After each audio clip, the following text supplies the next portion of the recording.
स्वागत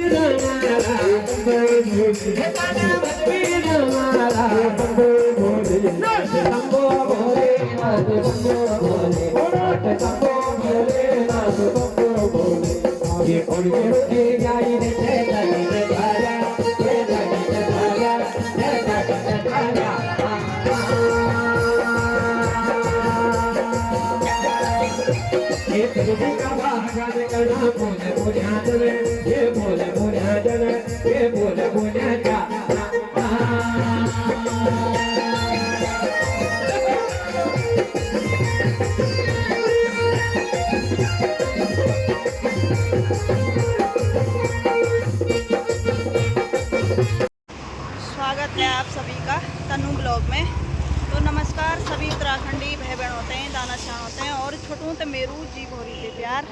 आशा उम्मीद कर दूँ आप सभी सब परिवार स्वस्थ होला और हम भी एकदम ठीक थे। तो माता रानी की कृपा आप सभी को परिवार पर बड़ी रहे, यही प्रार्थना कर दूँ माता रानी से। तो नए ब्लॉग की स्टार्टिंग भी हो गई है और मौसम आजकल शाम को हमेशा बारिश हो रही है। तो आज जा रहे हैं तीसरे दिन की कथा सुनने। ब्लॉग के माध्यम से आपको 7 दिन की कथा लगातार सुनने को मिलेगी, तो बने रहेगा ब्लॉग में। जय श्री कृष्ण, राधे राधे। भागवत सुनने जा रहे हैं। आजकल हम बहुत व्यस्त बने हैं भगवान जी की भक्ति में। बहुत अच्छा लग रहा, बहुत आनंद आ रहा। सब कुछ भूल गए हम, बच्चों की पढ़ाई, अपना धंधा, कुछ नहीं चाहिए, वहीं बैठे रहे भगवान की भक्ति चाहिए। ये होती है राधा कृष्ण की जो कृपा बनती है। तो अपने पाँव बिल्कुल ही रुकते ही नहीं है घर पे। हमें गाड़ी नहीं भी मिली, हम पैदल लग गए। तो सच्चे मन से अगर भक्ति करेंगे तो शक्ति भी मिलती और सब काम अपने आप हो जाते हैं। तो सभी काम भी हो ही रहे हैं और मन हमारा आजकल भगवान की भक्ति में लगा है। तो दोस्तों आप आजकल ब्लॉग के माध्यम से देख रहे होंगे कि मात्र 20 साल की व्यास बालिका व्यास श्रीमद् भागवत की कथा कर रही है और कितना ज्ञान उस बिटिया को है। मात्र 20 साल की उम्र में कब उसने इतना ज्ञान प्राप्त किया। हम तो सारे इलाके वाले धन्य हो गए। धन्य है ऐसे माँ बाप और धन्य है ऐसी बेटी। गर्व है हमें भी ऐसी बेटी पर। तो आप तीसरे दिन की कथा भी आज ब्लॉग के माध्यम से देखिएगा और कथा का भाव ज़रूर जानिएगा। आप लोगों के भी कष्ट सारे दूर करेंगे राधा रानी श्री कृष्ण। तो बने रहेगा ब्लॉग में। हम पैदल जा रहे हैं, देखते हैं कहाँ तक गाड़ी मिलती है। अभी तो पैदल ही लगे हैं। आजकल तो मौसम भी अच्छा हो रखा, ठंडा हो रखा मौसम और यात्री लोग भी भारी भीड़ लगी, भारी मात्रा में जा ही रहे हैं आजकल। तो दोस्तों भगवान की भक्ति ऐसी होती है, भगवान के प्रति जुनून सा जाग गया कि एक बेटी इतना कुछ कर सकती तो हम घर में क्यों लेटे रहे। माता रानी की कृपा से वो भी लगे हैं रास्ते, खाना खाया और बोला चला मम्मी चलते हैं हम भी उनके साथ चल रहे हैं। तो आजकल ऐसा लग रहा है जैसे हम वृंदावन पहुंच गए। वृंदावन धाम में है आजकल बस। नारायणं नमस्कृत्य नरं चैव नरोत्तमं देवीं सरस्वतीं व्यासं ततो जयमुदीरये।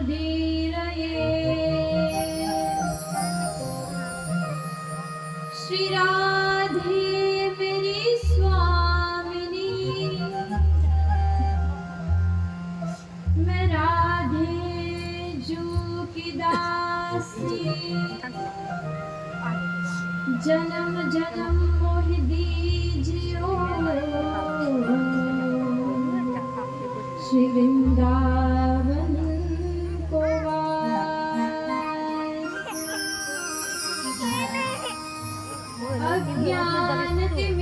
अज्ञानतिमिरान्धस्य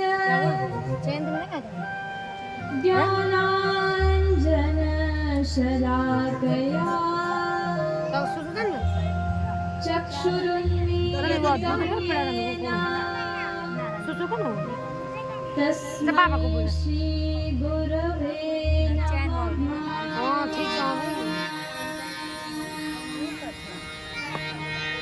हरे कृष्णा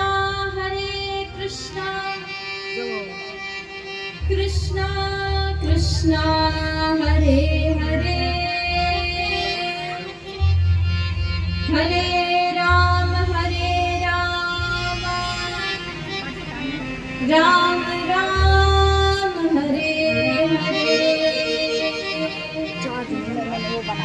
बोले वृंदावन बिहारी लाल की, श्री राधा रानी सरकार की, श्रीमद् भागवत महापुराण की, श्री व्यास जी महाराज की, श्री परीक्षित जी महाराज की, श्री सुखदेव जी महाराज की, देवभूमि उत्तराखंड की, बद्रीनाथ भगवान की, आदि बद्री विशाल की, माता उमा भगवती की, दिव्य कर्णशिला की, कर्णप्रयाग तीर्थ की, सिद्धि विनायक भगवान की, अलकनंदा माता की, पिंडर गंगा की, सब संतों की, सब भक्तों की, शिव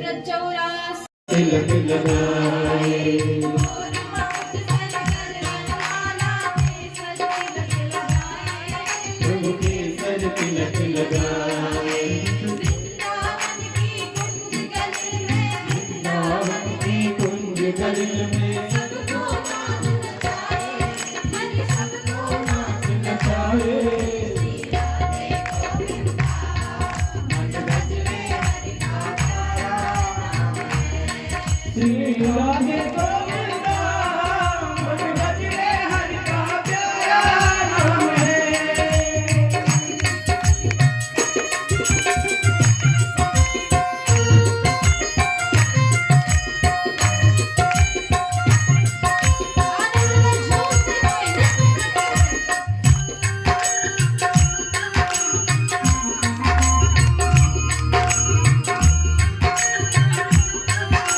पंडाल के पीछे कथा के बाद आज जरूर जाइएगा, सब जाएंगे और उन सिद्धि विनायक के सामने हाथ अवश्य जोड़ेंगे, क्योंकि कर्णप्रयाग वासियों का एक दोष है, बहुत बड़ी अज्ञानता है। और मैं कह रही हूँ कि कर्णप्रयाग वासी जब तक इन सिद्धि विनायक को प्रणाम नहीं करेंगे, इन्हें सम्मान नहीं देंगे, इनके सामने धूप दीप अर्पित नहीं करेंगे, तब तक आप सबका सौभाग्य उजागर नहीं होगा। क्यों? क्योंकि ये सिद्धि विनायक माता उमा देवी के प्रिय पुत्र हैं, प्रिय विनायक हैं। इस शिला पर जो सिद्धि विनायक भगवान है, उन सिद्धि विनायक भगवान के नाम पर इस कर्णप्रयाग का नाम किसी समय पर विनायक तीर्थ हुआ करता था। और ये बात मुझे कैसे पता चली? ये बात मैंने मत्स्य पुराण में पढ़ी। सबसे पहला पुराण हमारे इस मनवंतर का, वैवस्वत मनवंतर में मत्स्य भगवान जब आए तो मत्स्य भगवान ने राजा मनु को उपदेश दिया।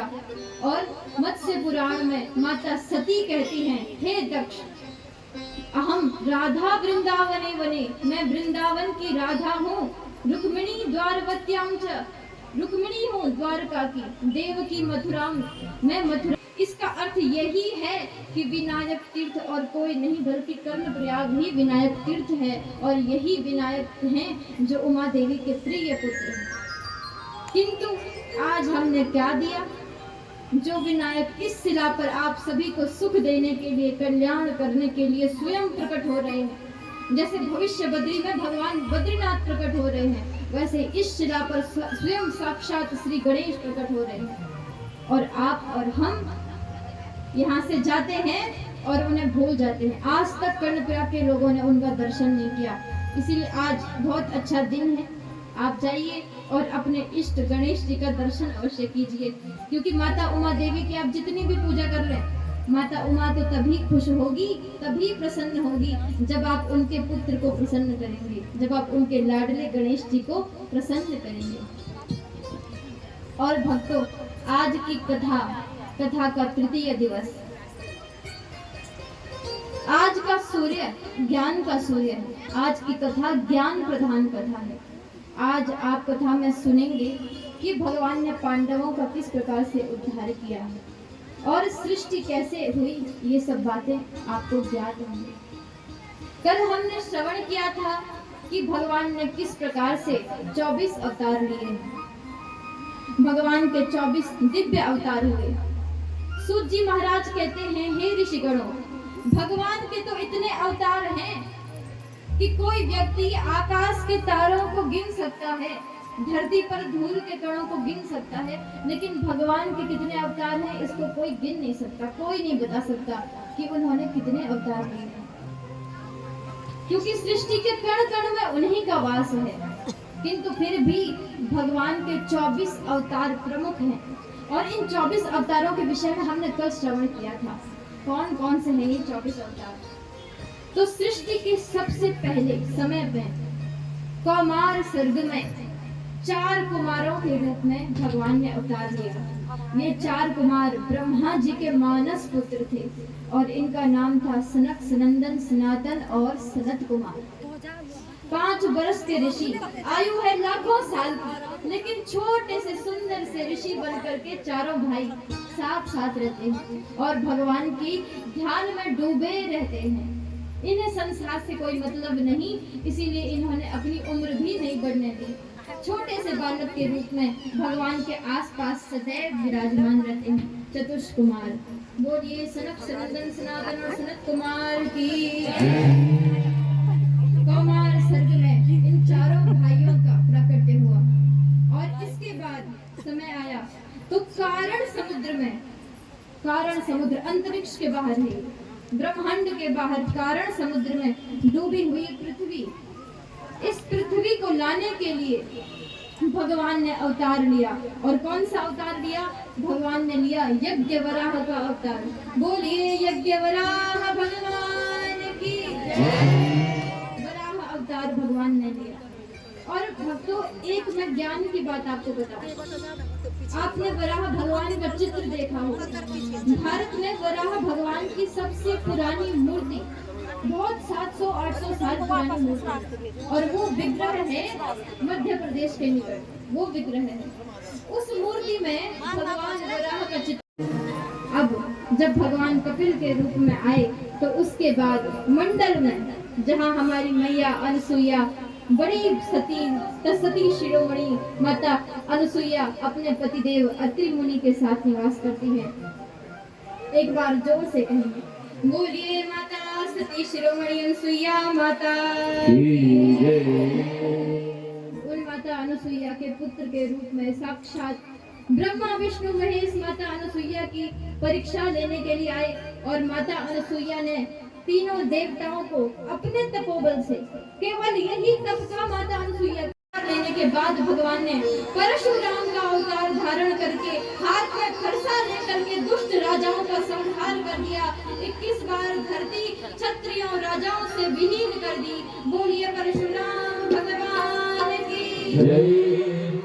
परशुराम जी आज भी विद्यमान है। महेंद्र पर्वत उड़ीसा में तपस्या करते हैं परशुराम जी। जो भी दिव्य संत उड़ीसा जाते हैं वह महेंद्र पर्वत पर आज भी परशुराम के दर्शन करते हैं। और समय आया, भगवान ने देखा कलयुग में लोगों के पास बुद्धि कम हो जाएगी, समझने की शक्ति कम हो जाएगी।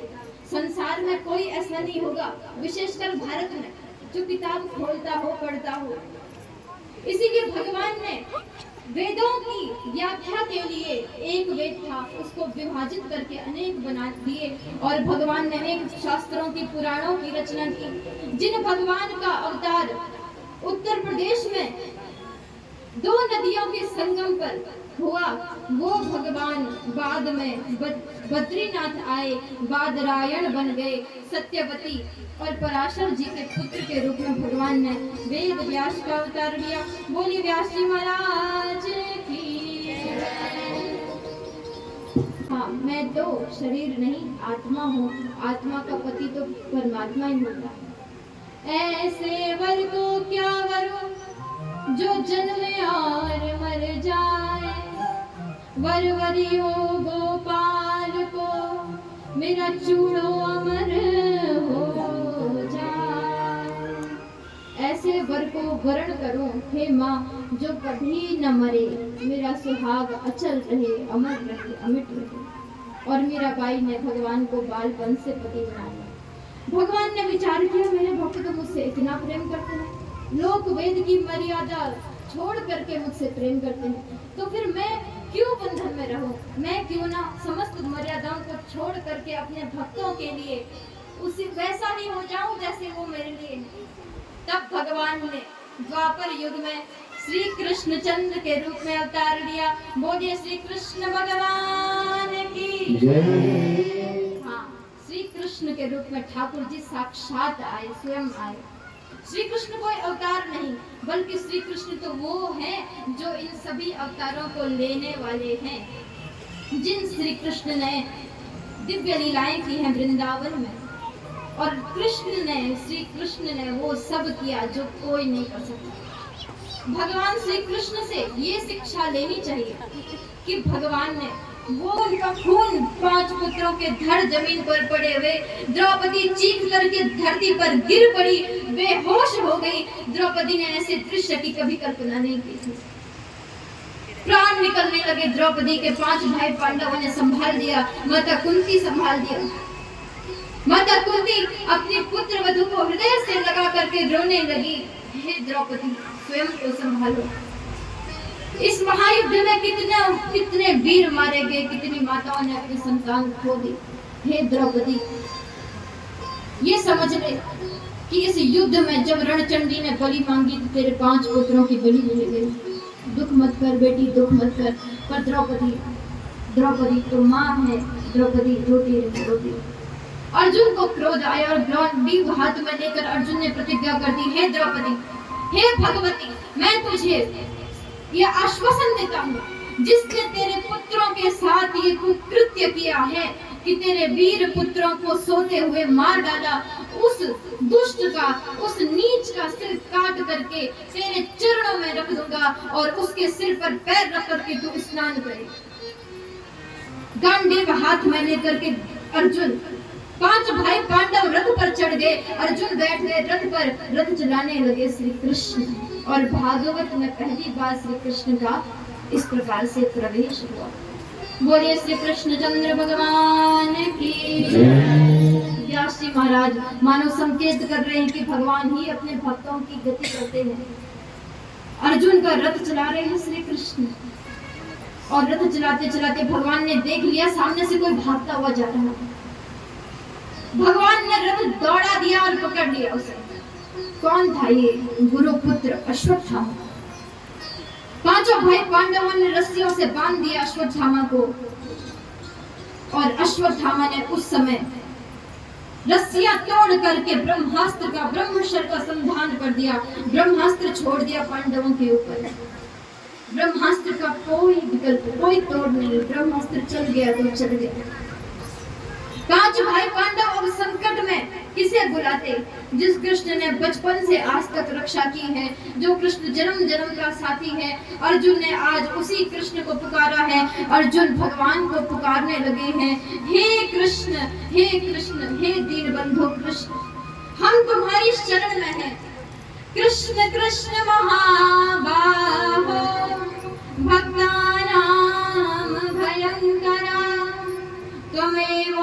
दह्यमानानाम् अपवर्गोऽसि संस्कृते। हे कृष्ण, हे दीनबंधु, हम तेरी शरण में हैं, तू ही रक्षा करने वाला है, तू ही रक्षा कर। हे कन्हैया, हमें बचा दे।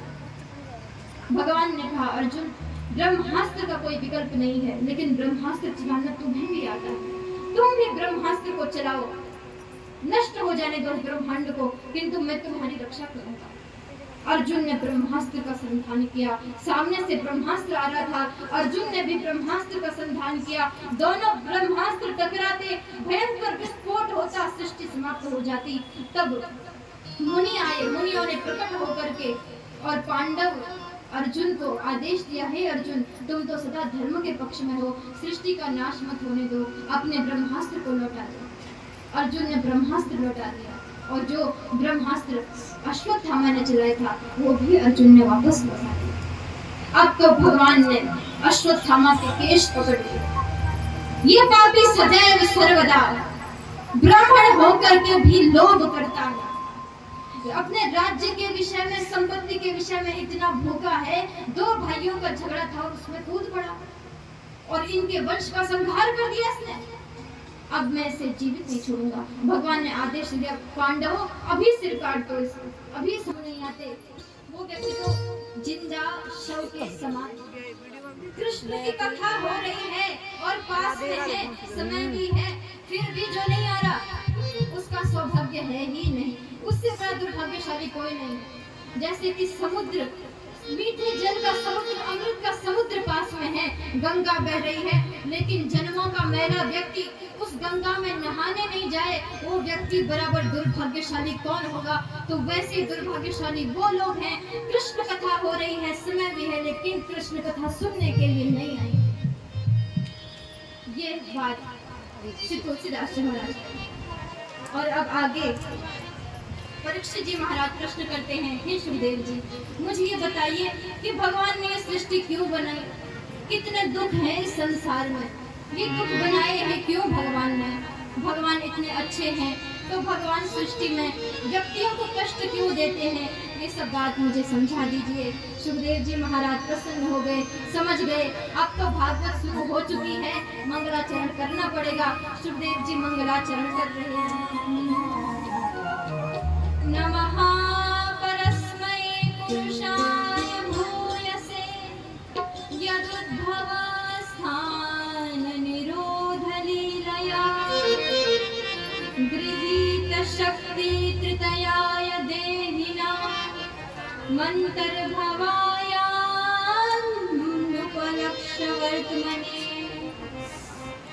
तपस्विनो दानपराय यशस्विनो मनस्विनो मंत्रविदः सुमंगला क्षेमं न विन्दन्ति विनाय दर्पणं तस्मै सुभद्रश्रवसे नमो नमः। बोलिए भक्तवत्सल भगवान। सुखदेव जी महाराज कहते हैं कि जो भगवान सतोगुण, रजोगुण, तमोगुण को स्वीकार करके ब्रह्मा विष्णु महेश के रूप में सृष्टि को बनाते हैं, स्थित करते हैं, संहार करते हैं, जो भगवान इतनी बड़ी लीला कर रहे हैं लेकिन लीला करते हुए दिखते नहीं, उन भगवान को हम प्रणाम करते हैं। जो भगवान ऐसे हैं कि बड़े से बड़ा पापी भी उनका नाम ले तो शुद्ध हो जाए, बड़े से बड़ा पापी भी एक बार उनकी शरण में आए तो मुक्त हो जाए। वो भगवान, जिन भगवान को प्रणाम किए बिना देवताओं का भी काम नहीं बन सकता, जिन भगवान की शरण में आए बिना जीव मुक्त नहीं हो सकता, उन भगवान को, उन श्री कृष्ण, उन नारायण को मैं प्रणाम करता हूँ।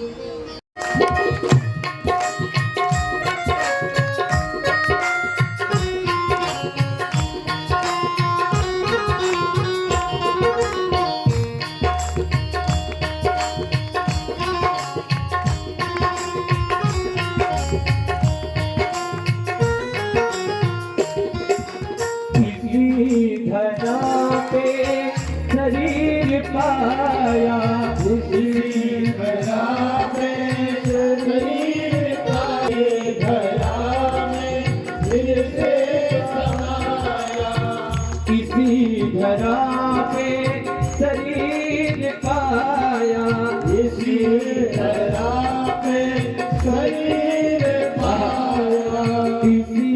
धरा में फिर से समाया, इसी धरा में फिर से समाया। जैसे क्या नियम मेहंदी की लालियों में, हो समाए मेहंदी की लालियों में, समाए मेहंदी की लालियों में। हर डाल हर पत्ते में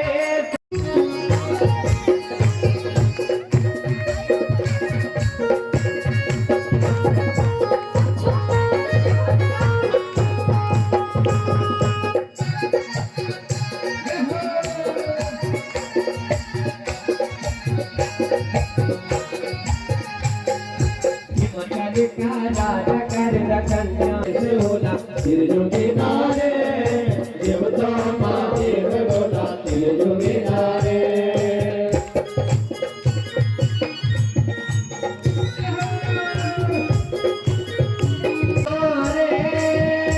नारे देव के जोड़ के तिल जो किनारे, भगवान के देव बोला, तिल जो किनारे।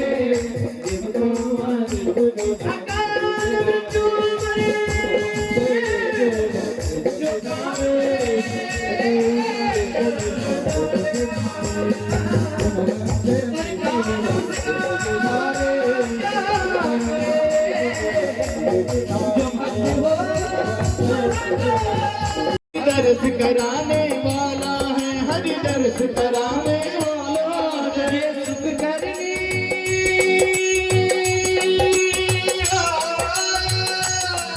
ये सुख करनी है, दुख हरनी, ये सुख करनी है, दुख हरनी। श्री मधुसूदन की आरती अभियो को मात